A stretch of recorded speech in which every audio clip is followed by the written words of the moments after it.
Então, você vai lá e compra a dívida conversível, você faz o short do equity, e o que sobra? Sobra só a volatilidade. Pesado, né? Pois é, pesadíssimo. E o episódio de dia 27 de julho do Market Makers, ele foi sensacional. O pessoal lá, o Thiago Salomão, o Renato Santiago, eles trouxeram o Daniel Goldberg, que é um cara foda, e que ele basicamente falou 2 horas sobre o seu jeito de investir, mas ele ensinou muitas coisas ao longo dessas 2 horas. O problema é que eu acho que muita gente não entendeu o que ele quis dizer, ou pelo menos não atingiu a profundidade do que ele quis dizer. O que eu resolvi fazer aqui? Um vídeo explicando os conceitos básicos aqui do que ele quis dizer, de uma forma fácil de entender, tá? Então eu fiz um guia aqui que a gente vai passar por 10 pontos, eu vou escutar esses 10 cortes que eu fiz no vídeo, e o que eu sugiro que você faça? Assista o podcast inteiro, vou deixar o link aí embaixo nas descrições. Aí você assiste o podcast inteiro, depois vem no meu vídeo e vai tirando as dúvidas daquilo que você não entendeu nesses 10 pontos, nesses 10 itens que eu vou elencar aqui. Beleza? Então nós vamos escutar, eu estou escutando aqui nesse fone, né, o que está acontecendo. É, escuto, vejo aqui o que vai aparecer na tela aí, a gente vai ver o Daniel falando, e eu vou explicar logo em seguida o que ele disse. Beleza? Bora lá então. Na verdade, o mercado tem um bocado de agentes heterogêneos que estão dispostos a comprar e vender ou transferir riscos por motivos distintos em função de mandatos distintos. Isso é tão ou mais importante do que o quão mais você entende sobre aquela firma ou sobre os fluxos de caixa daquela firma para explicar o seu retorno, né? Que é o tal do alfa. Tá. O que ele quis dizer aqui? Ele basicamente falou que o mercado ele tem vários tipos de agentes heterogêneos, ou seja, diferentes uns dos outros, com objetivos diferentes, que vão vender esses ativos ou comprar ativos nas negociações do dia a dia com motivos diferentes. E é tão ou mais importante entender esses motivos do que entender profundamente os ativos. Basicamente, sim, tem um bando de louco no mercado, né? E é melhor você entender o motivo pela qual eles estão negociando esses ativos do que você entender o ativo em si. Aí que ele fala mandatos diferentes, né? Mandato é um contrato que o fundo faz com o cotista desse fundo, né? O fundo, quando ele surge para negociar ativos de renda variável, de renda fixa, etc., ele vai estabelecer lá um mandato que são objetivos do que ele vai poder negociar e o que ele não vai poder. Um FIA, por exemplo, um fundo de ações, ele não pode de repente querer comprar renda fixa, tá? Então, esses mandatos aí é basicamente o que o fundo pode negociar, o que ele pode investir, etc. Por isso, mandatos diferentes e agentes heterogêneos, ou seja, um bando de doido fazendo coisas diferentes para ganhar dinheiro. Beleza? É isso. Vamos para a próxima. Ano de 22 inteiro, o mercado de capitais permaneceu razoavelmente fechado, em especial para emissores que não são emissores high grade, não são investidores dos mais qualificados e cujo risco é muito, muito baixo. O mercado permaneceu inteiramente fechado para esses emissores e de forma razoavelmente sem exceção. Então, o que O que ele quis dizer aí? Ele quis dizer que o mercado ele permaneceu fechado, o mercado de capitais, não estava dando crédito, né? Então, uma empresa que tivesse com o capital aberto, ela não ia conseguir emitir ações para conseguir levantar caixa, porque estava fechado, ninguém estava comprando ações, a emissão estava saindo muito barata, não valia a pena emitir barato e diluir o acionista barato, né? Ou seja, emitir mais ações a preço de banana ou conseguir dívida, né? Porque os emissores que ele fala de high grade é aqueles emissores de dívida, né? Que eles têm uma boa condição de pagar essa dívida. Se eles não têm uma boa condição de pagar essa dívida, eles passam a ser emissores de um crédito que eles chamam de high yield, ou seja, é um crédito que ele vai te gerar mais retorno, mas você vai correr um risco maior, porque a empresa não tem condições de pagar às vezes. Né? Ou melhor, ela tem menos condições do que uma empresa que emite um crédito high grade de pagar com segurança. Ou ela está muito alavancada, ou ela não está gerando fluxo de caixa suficiente. Então, por isso, você vai receber um retorno a mais do que aqueles de título high grade. Quando ele fala que o mercado de capitais está fechado, é porque está difícil emitir ações, está difícil emitir dívida e o pessoal não está conseguindo crédito. Tá? Então, ele diz que em 2022 estava tudo fechado. Basicamente é isso. Estava difícil conseguir crédito. Ok? vários bancos que tinham dado empréstimos pontes para vários desses empresas de qualidade, que estavam comprando seus competidores, que estavam expandindo, que estavam fazendo capex, deram esses empréstimos meio que na expectativa de serem os bancos de investimento que vão fazer a emissão do bônus, que vai fazer a substituição daquele empréstimo e vai distribuir aquele risco no mercado de capitais. No final do dia... O que ele quis dizer aí? Ele está falando de empréstimo ponte. O que o banco faz? A empresa está precisando de grana, o banco vai lá e emite um empréstimo para essa empresa para ela pagar em um ano, tá? Mas o objetivo do banco mesmo não é que a empresa ela pague esse empréstimo no ano, é daqui no ano seguinte ele pega esse empréstimo e role essa dívida, transformando esse empréstimo em debenture, por exemplo. Aí ele pega essa debenture e vende no mercado para o investidor de varejo. Né? Quando você vai lá e investe em crédito privado, você compra uma debênture, uma parte de um crédito grande que é dado a uma empresa. Né? Então, o que você está fazendo quando você investe, você transforma esse empréstimo numa debênture de convencimento em 5 anos e vende ela no mercado? Você dilui o risco no mercado. Porque em vez de ser um banco o único credor dessa dívida toda, desses 100 milhões de dívida, por exemplo, você vai transformar essa dívida em debêntures, vender essas debêntures no mercado para investidores de crédito privado. Aí você vai ter vários credores, né, diferentes, milhares de credores diferentes que compraram uma parte desses 100 milhões da dívida. Então você está diluindo ela no mercado, certo? Não importa quanto dinheiro você já ganhou ou perdeu. Importa hoje qual é o valor intrínseco da sua posição, se o preço, do ponto de vista de uma avaliação fundamental, ele é diferente do valor intrínseco, se você acha que você está sendo pago pelos riscos que você está tomando carregando aquele ativo, olhando para frente, certo? Então... Aqui é bem legal também, que o que ele fala aqui especificamente, que não adianta se olhar retorno que já aconteceu. Você tem que olhar o retorno prospectivo daquela ação. Ou seja, quando você investe, faz algum tipo de investimento, seja renda fixa ou renda variável, você tem que olhar quanto que aquele investimento vai te trazer de retorno.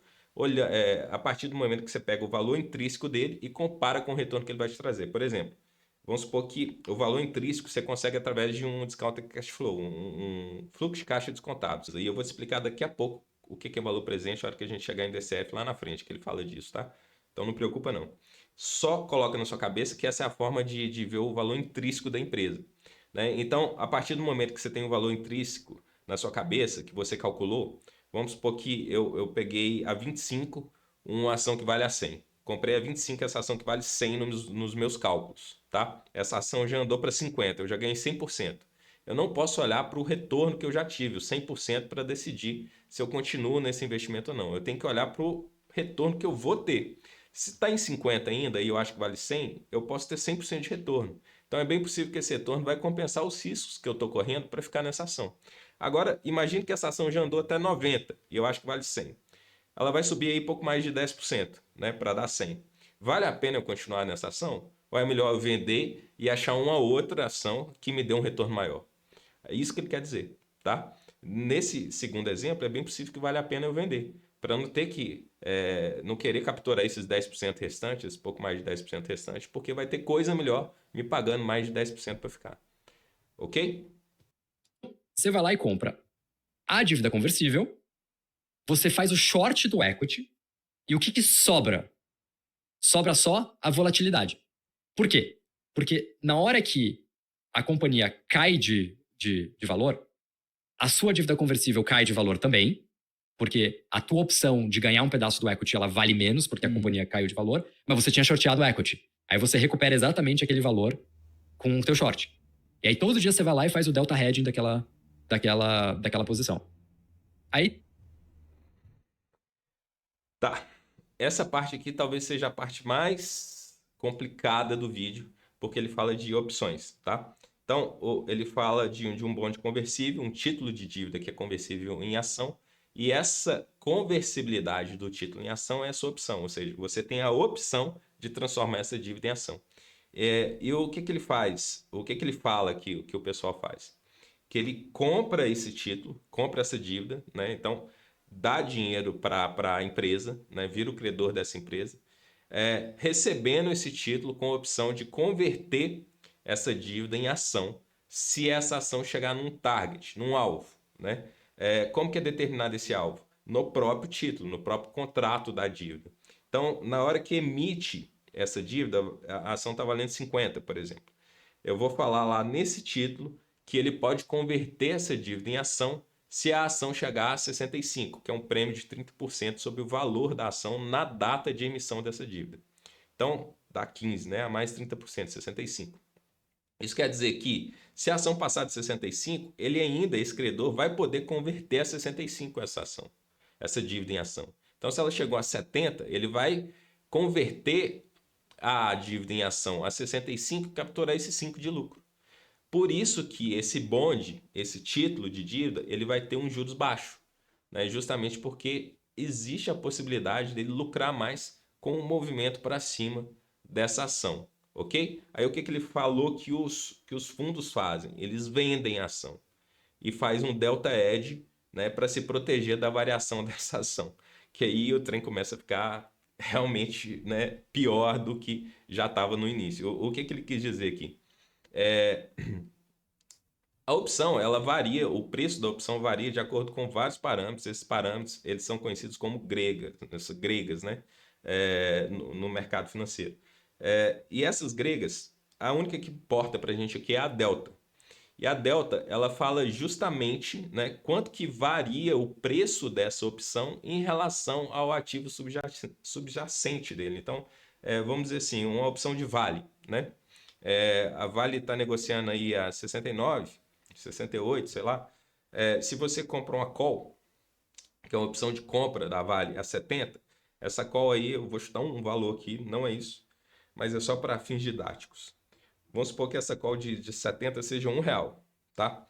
E o delta dela seja 50%. O que isso quer dizer? Isso quer dizer que se subir R$ 1 no valor da ação de Vale, se for de 68 para 69, vai subir 50% de R$ 1 no valor da opção que eu comprei, já que o delta dela é 50%, ou seja, 50% de R$ 1,50. Essa ação que eu comprei, essa opção que eu comprei a R$ 1 vai subir 50 centavos, tá? Porque subiu R$ 1 na ação de Vale, que é o ativo subjacente a essa opção, ok? O que é o Delta Edge? O Delta Edge é eu me proteger de uma variação negativa dessa ação. Porque se a ação caiu, né, minha opção vai cair de valor também, já que ela é uma call de 70, né, com strike de 70. Eu só vou ganhar dinheiro quando a ação passar de 70. Se ela passar a 72, quer dizer que se eu tenho uma call de 70, eu posso comprar essa ação a 70 e vender a 72. Então eu embolsei R$ 2 de lucro, né? Se a ação cai para 65, 68 para 65, minha opção perde valor, porque fica mais difícil a ação sair de 65 e passar de 70, tá? Então, a partir do momento que existe essa possibilidade da ação cair, para eu me proteger dessa queda, o que eu tenho que fazer? O Delta Edge. E o que é o Delta Edge? O Delta era 50%, lembra? O Delta Edge é eu vender um número de ações equivalente a 50% do número de opções que eu comprei. Vamos supor que eu comprei 1.000 opções a R$ 70 de vale, por um prêmio de R$ 1 cada, né? Gastei 100 vezes R$ 1.000, tá? Para eu fazer o Delta Edge dessa variação do meu investimento na opção, eu tenho que vender 500 ações de vale, que é 50%, é o meu delta, né? 50% de 1.000 opções que eu comprei, ok? Então eu vou vender a descoberta 50 ações de vale. Se a ação cair, o que eu vou ganhar com essa venda de 500 ações de vale, né, vai compensar o que eu vou perder com as 1.000 opções de vale que eu comprei, porque elas vão cair de valor. Tá? Então isso é Delta Edge. Ele pode ser estático ou dinâmico. Ele fala de um Delta Edge dinâmico porque ele fala que a pessoa vai ajustando todo dia, né? Então todo dia você tem que ajustar esse delta. E esse delta ele vai variar com o preço do ativo subjacente. Ou seja, se vale cair, o delta diminui. Quanto mais longe do strike, né, tiver o preço da ação, menor vai ser esse delta. Quanto mais perto, maior vai ser o delta. Esse delta edge ele vai sendo ajustado dia a dia, né, conforme ele for variando, o preço da ação for variando de acordo com o preço da opção. Aí todo mundo se tuchou desses bônus conversíveis. O que aconteceu quando a bolha estourou em 2022? o valor dessas opções virou pó. O que ele quer dizer aqui com o valor das opções? Todo mundo se entuchou desse título e quando a bolha estourou, o valor dessas opções virou pó. O que ele quis dizer aqui? Quando a opção fica muito fora do dinheiro, o valor dela, aquele prêmio que você pagou para ela, lembra no exemplo que eu dei de Vale aqui, que o prêmio foi R$1? Pois é, esse prêmio, ele tende a zero, porque fica mais difícil o ativo subjacente, o valor do ativo subjacente passar o strike. Fica mais difícil da Vale, que antes estava 68, se ela caiu 70%, ela vai cair quase R$49, né? Chegar lá nos 70 do strike da minha call. Então, basicamente foi isso que aconteceu. Quando o pessoal tinha ali a conversibilidade do bond, do título, a um prêmio de 30%, que no nosso exemplo foi 50 mais 15, né, 65, e a ação caiu de 50, caiu 70% aí, caiu R$35, ela foi de 50 para 15, né, a chance dela sair de 15 e chegar a 65 de novo, diminui bastante, diminui absurdamente. Ela vai ter que quadruplicar para chegar lá. Mais do que quadruplicar, né? Isso faz com que o valor dessa opcionalidade dentro do bond tenda a zero, ok? Aí por isso, né, que ele fala que esse bond, né, depois que ela caiu 30%, esse valor dessa opção de compra, dessa conversibilidade do bond, ela tende a zero, né, vale zero. Esses hedge funds todos, tesouraria de banco, etc., botaram o dinheiro do short no bolso e se protegeram. O que sobrou quando o valor da opção virou pó e o short foi embora e virou dinheiro no bolso das tesourarias? O que sobrou? Sobrou o bond só, sem nenhuma opcionalidade do equity. Porque aquele direito que o bond te dava de converter a ação a 30% de prêmio, a ação caiu 70%, já tá tão fora do dinheiro que ele já não vale mais nada. Aí o que virou? Virou um bond sem carrego. Quem quer ter um bond de uma empresa de tecnologia que não gera caixa sem carrego? Quem tem esse mandato? Ninguém. Todo mundo vendeu. Aí, o que ele fala aqui, basicamente? Que os hedge funds que fizeram essa operação, eles se protegeram, porque eles venderam a ação quando compraram essa dívida conversível, né? Quando deram essa dívida conversível. Eles venderam a ação e fizeram o delta hedge dessa operação que eu acabei de explicar, né? Então, assim, caiu demais o preço da ação, mas eles shortearam a ação, venderam ela descoberto, né? Eles vão lá, alugam a ação de alguém, vende essa ação no short, né? E ganha a diferença. Se ele pegou essa ação, alugou essa ação de R$50, né? Ou $50, a gente está falando dos Estados Unidos, e essa ação caiu para $15, esses 35 ele lucrou. Porque na hora de devolver essa ação para o locador, basta ele comprar ela no mercado, de novo, a 15, né? Vamos supor que sejam 1.000 ações. Ele compra essas 1.000 ações a 15 e devolve para o locador. Só que ele vendeu a 50, então ele embolsa essa diferença de 35. Como ele fez o delta hedging aí, dessa dívida, né, conversível em ação da empresa, ele se protegeu. Caiu, ele botou o dinheiro do short no bolso. Aí sobrou o quê que ele fala? Já que a opcionalidade é zero, né, eu acabei de explicar, o que sobrou? O bond sem carrego. O que é o carrego? É os juros que ele está te pagando, né, até o vencimento. E ele fala que os juros eram muito pequenos, né? Aqui, nesse exemplo, ele fala que ficou sem carrego. Mas é basicamente um juros muito pequeno, né? E ninguém tem mandato, nenhum fundo tem mandato para ficar com juros assim, pequeno desse jeito, né? Pagando. Aí o que eles fizeram? Esse fundo venderam. Aí quando tem muita gente vendendo esse fundo, o valor de face desse fundo vai cair, né? Por quê? Porque quem compra um crédito, né, ele vai comprar esse crédito com o preço em relação àquele crédito que ele pode comprar e sem correr risco, que geralmente é título público, título da dívida pública, né? Para ele receber um dinheiro nesse crédito privado que vale a pena, ele tem que receber um spread em relação a esse da dívida pública. Então, se a dívida pública americana está pagando, sei lá, 4, 5% hoje, por exemplo, com a taxa de juros americana mais alta, para que ele vai comprar um título privado que vai pagar R$1? 1% ao ano? Não vai. Né? Para compensar ele comprar esse título privado, ele tem que ter um desconto ao valor de face. Vamos supor, o cupom é $1.000, tá? E ele vai pagar 1% no final do ano, né? $10 que ele vai pagar. 1.010, né?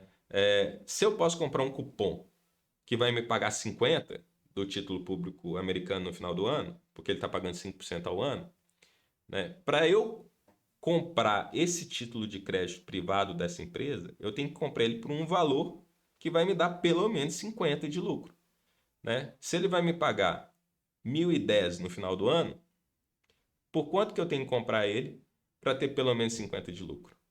Seria 1.010 menos 50, que dá aí R$ 960, US$ 960, né? Como eu não quero ganhar só o que eu ganharia com o título público, já que eu tenho um risco maior, já que é crédito privado, eu vou pagar menos de R$ 960 ainda. Como tinha muita gente vendendo, o desconto ficou muito grande. Aí que é uma oportunidade da Lumina, né, que é o fundo o fundo de investimento dele. Ela compra com um desconto muito grande em razão do valor de face. E ele ganha aí na valorização do valor de face do fundo, do título. Ele pode vender o título antes do vencimento e ganhar aí o valor de face maior do que ele pagou quando esse pessoal que ficou sem mandato para continuar com o título vendeu e vendeu barato. Ok? Aí quando tu não vendeu, esses bondes que não pagam juro começaram a negociar a um desconto enorme do valor de face. Tá vendo? Aí Tá bom, ele não é fala, juro, mas você tá comprando bonde a um desconto do valor de desconto face. enorme Versus a valor de face. crédito. Não é juros, mas é desconto de Olha valor só, de face. o valor de qualquer investimento é o valor presente do fluxo de caixa que ele vai gerar no futuro. Tanto faz se ele é uma ação ou um pedaço de dívida.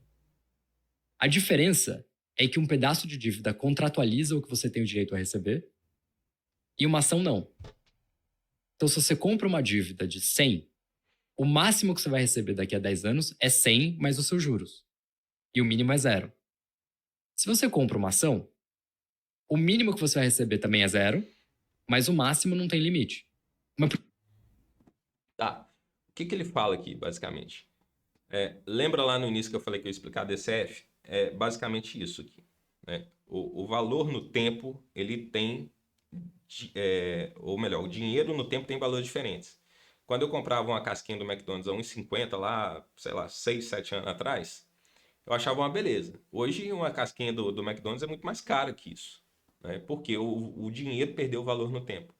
Então, assim, é muito melhor eu ter R$ 100 no bolso agora do que eu ter R$ 100 no bolso daqui a um ano. Porque esses R$ 100 eles vão valer menos, ele vai ter um poder de compra menor, né, do que ele teria agora. Não só pela inflação, mas também porque se eu tivesse ele agora, eu podia aplicar e daqui um ano receber aí o que o título livre de risco do governo me pagar, por exemplo, Tesouro Selic. Né, ele está aí a 13,25 agora, né, com o último ajuste do cupom para baixo.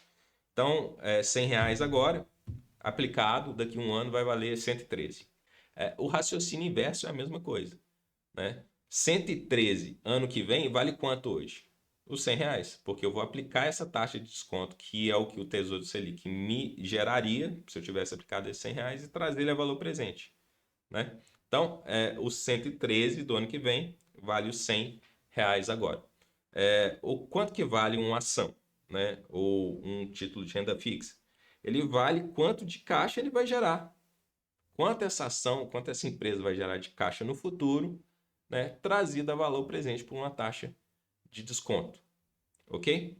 Então, foi basicamente isso aí que ele falou. E ele fala que isso é aplicado para tudo, para renda fixa ou para ações. A diferença é que a renda fixa ele contratualiza quanto que ele vai te pagar, né?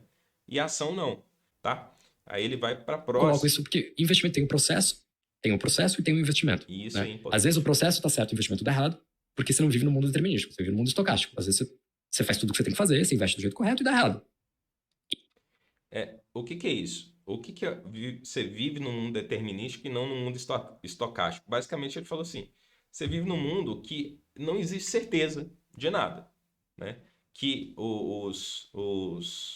as consequências do que pode acontecer no investimento ou nos acontecimentos, né, que regem ali o mundo que a gente vive, elas partem de uma origem completamente aleatória. Daí estocástico e não determinístico, entendeu? Por mais que eu faça lá o meu fluxo de caixa descontado certo, né, que eu faça as presunções do fluxo de caixa que essa empresa vai trazer, vai gerar no futuro e traga esse valor presente, encontre o valor dela, amanhã pode cair um meteoro em cima da empresa, a empresa quebrou e meu investimento deu errado. Então, por mais que eu faça tudo certo, o investimento assim pode dar errado.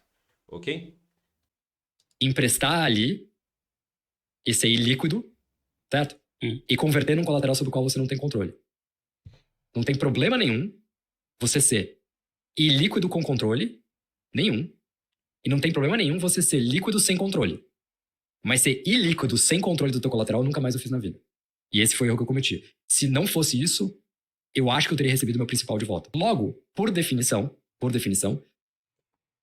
Tá. O que ele falou aqui agora, ele está comentando ali do maior erro, né, que ele cometeu como investidor, que foi ele participar de um investimento em que ele era ilíquido e sem controle. Ele basicamente comprou uma dívida, dessa dívida conversível em ações, só que era uma empresa de capital fechado, então ele não conseguia vender as ações fáceis, assim, facilmente, como se fosse de uma empresa de capital aberto, que você abre o home broker e vende. E além de tudo, ele tinha que ter permissão do majoritário na empresa para vender. Então ele conta ali uma sucessão de erros, de problemas que aconteceram no investimento. E na hora que ele viu que ele precisava se livrar desse investimento, ele não conseguiu, porque ele não conseguia vender a dívida, que era um mercado ilíquido. Ninguém, né, aqui no Brasil principalmente, você não consegue negociar dívidas tão bem como nos Estados Unidos, por exemplo, títulos de dívida, né, no mercado secundário, igual você consegue nos Estados Unidos, por exemplo. E ele nem conseguia vender as ações da empresa, porque mesmo convertendo a dívida em ações da empresa, ele estava ali preso pelo controlador que tinha que dar autorização de vender. E vender ações de uma empresa de capital fechado é muito mais difícil do que vender uma ação de uma empresa de capital aberto, que é só você abrir o home broker e entrar. Por isso que ele falou, o meu maior erro foi ficar ilíquido e sem controle, né? Porque ele não tinha liquidez para se desfazer do investimento e nem tinha controle na empresa para determinar se ele conseguia liquidar a empresa ali e vender as ações da empresa ao preço que ele precisava, né? Então, esse foi o maior erro que ele cometeu. quando o preço de qualquer ativo financeiro muda, uma de duas coisas, ou ambas, tem que ter acontecido. Ou a perspectiva do mercado do fluxo de caixa que ele vai gerar mudou, ou a taxa de desconto a qual o mercado traz aquele valor para o dia de hoje mudou. Ou uma combinação dos dois. Certo? Não... Tá. Isso aqui é muito importante também.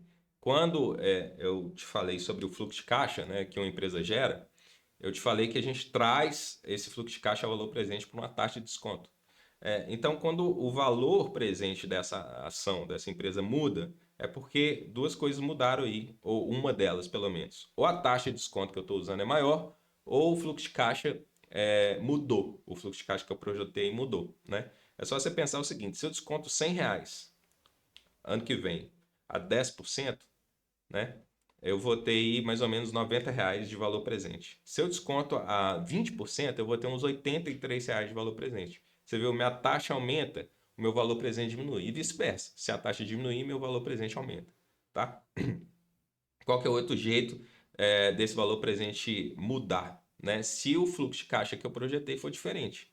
Então, se em vez de 100 eu ganhar lá na frente 110, né, o valor presente desse fluxo de caixa de 110 agora, que eu aumentei a projeção, vai ser diferente. 110 descontado a 10% vai dar aí mais ou menos R$ 100.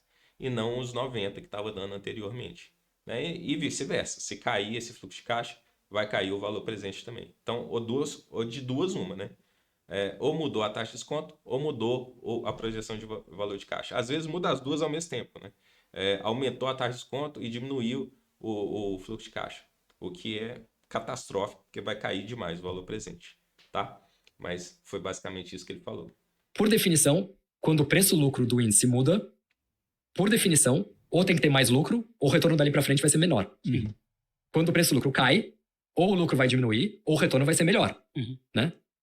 Uma coisa... Aí, o que ele faz aí? Ele leva isso para o índice, o S&P, que ele está falando de um estudo, né, que ele leu, quando ele começa a explicar aí sobre o artigo do beta ruim e do beta bom, né? E ele fala que se muda o múltiplo, se as pessoas estão pagando mais caro, é porque de duas uma. Ou o retorno vai ser pior, né, ou o fluxo de caixa mudou. Porque basicamente isso que eu falei.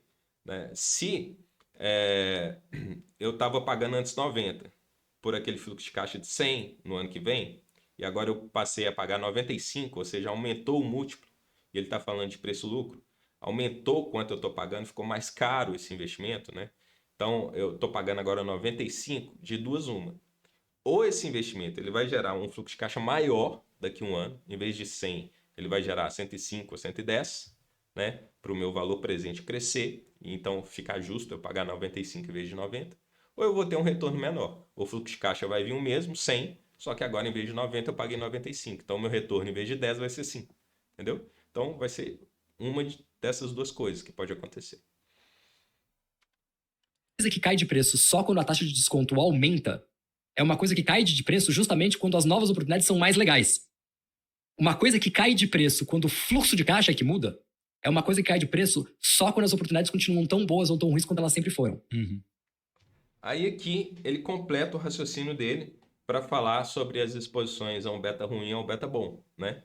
Que ele fala que é melhor você estar exposto a uma coisa que muda de valor quando é a taxa de desconto que muda, do que a uma coisa que muda de valor porque os fluxos de caixa dela mudaram. Aí ele faz uma comparação, inclusive, da Amazon com a empresa de commodities. Por quê? A empresa de commodities no baixo do ciclo, na baixa do ciclo, ela vai cair muito de preço porque o fluxo de caixa dela vai para o ralo, né? Ela vai vender mais baratos os produtos dela, muito mais baratos. Então, o fluxo de caixa caiu, o preço dela, o valor presente dela desses fluxos de caixa futuro que ela vai gerar, caiu demais. E a Amazon não, ela está exposta à variação do fluxo da taxa de desconto e não do fluxo de caixa, porque o fluxo de caixa dela está muito no futuro, ela é um ativo de duration longo. O que é isso? Ela vai gerar um fluxo de caixa muito maior, só muito lá na frente, né? Então, o que afeta ela muito aqui? A taxa de desconto, justamente porque o fluxo de caixa dela é pequeno, já, entendeu? Se o fluxo de caixa dela aqui é pequeno, e quanto mais para o futuro ele vai, né, menos ele vale, já que ele está mais longe, né, e essa taxa de desconto ela é cumulativa ano a ano, exponencialmente. Se a taxa de desconto aumenta muito, vai variar o preço da Amazon mais do que se for o fluxo de caixa dela que mudou, porque o fluxo de caixa dela já vale pouco, né? Ele está muito longe no futuro, né? Então, se ele mudar lá um pouco para baixo, um pouco para cima, não vai fazer grande diferença no valor da ação. Agora, uma empresa de commodities, ela é basicamente o fluxo de caixa que ela gera, tá? Porque assim, ela está gerando muita grana agora que a commodity está alta. E essa grana caiu 10 vezes porque a commodity foi no chão, o fluxo de caixa dela vai afetar demais o preço dela porque ele está mais no presente do que o fluxo de caixa da Amazon, que está muito no futuro, tá? Então, como já era pequeno o fluxo de caixa da Amazon, ela vai variar mais com a mudança da taxa de desconto. Enquanto a empresa de commodity aqui vai variar mais com a mudança do fluxo de caixa. E a mudança do fluxo de caixa é mais difícil de recuperar quando o valor investido, né, é exposto a essa variação, a esse beta do fluxo de caixa, do que a da taxa de desconto, principalmente se tiver uma mentalidade de longo prazo. Por quê? No longo prazo, a taxa de desconto vai variar muito, de acordo com o macro, principalmente. Porque dentro dessa taxa de desconto tem um negócio que a gente chama de taxa livre de risco, que ela varia com a taxa livre de risco do país. E num momento ruim, essa taxa livre de risco ela sobe, que é baseado aí nos que começa a ser calculado a partir do prêmio que é pago pelos títulos de longo prazo que aquele país emite. Então, o Brasil veio aí de uma Selic de 2% para 3,75%. A taxa livre de risco do Brasil aumentou muito, né? E se ela aumentou muito, isso eleva também a taxa de desconto quando você está avaliando um ativo no Brasil. E agora ela está caindo, essa taxa de desconto, né, cai junto. Se cai a taxa de desconto, os ativos sobem em valor, certo? Se o seu horizonte é de muito longo prazo, você vai pegar aí uma média dessa variação da taxa de desconto. Então é melhor você estar exposto ao beta da taxa de desconto do que ao beta do fluxo de caixa, porque o fluxo de caixa ele já foi, né? Ele caiu demais, chegou o ano, né? Aquela empresa não gerou o dinheiro que você ia precisar, que você projetou, né? E o valor dela já foi para o ralo. Para ela voltar, você tem que mudar o fluxo de caixa dela. O ciclo tem que virar, por exemplo, na empresa de commodities, né? E o fluxo de caixa tem que voltar a ser muito positivo para você conseguir fazer essa recuperação. Enquanto que o fluxo de caixa de uma empresa como a Amazon, por exemplo, ele não importa tanto quanto a taxa de desconto, justamente pelo valor desse fluxo de caixa, que ele é muito pequeno, porque ele está muito lá na frente. Quanto mais na frente, mais descontado ele fica, porque esse desconto é exponencial ano a ano, né? Se eu quero descontar o primeiro ano desse fluxo de caixa, eu desconto ele, vamos supor que seja a taxa de desconto minha seja 10%, eu vou descontar ele a 10%, né? Agora, se eu quero descontar o segundo ano, é 10% elevado ao quadrado. Beleza? Foi basicamente isso. Eu espero que você tenha gostado desse vídeo, tenha entendido melhor o que o Daniel quis passar, justamente para pegar a profundidade do que esse cara falou, porque o que ele falou é muito bom. Esse podcast ele deve estar entre os top 3 assim, melhores que eu já escutei. E eu já escutei muito podcast. Beleza? Se você não entendeu ainda, ficou alguma dúvida, deixa aí nos comentários que eu vou lá e tento responder para você nos comentários e explicar o que está acontecendo. Beleza? Se você está interessado por DCF, por Discounted Cash Flow, eu quero que você veja esse vídeo aqui, tá? Porque aqui eu faço na prática, eu vou abrir a planilha, eu vou te mostrar os fluxos de caixa projetados dessa empresa, nós vamos trazer valor presente junto e você vai entender certinho como que funciona o Discounted Cash Flow e concatenar melhor as ideias do que o Daniel quis passar nesse vídeo aí.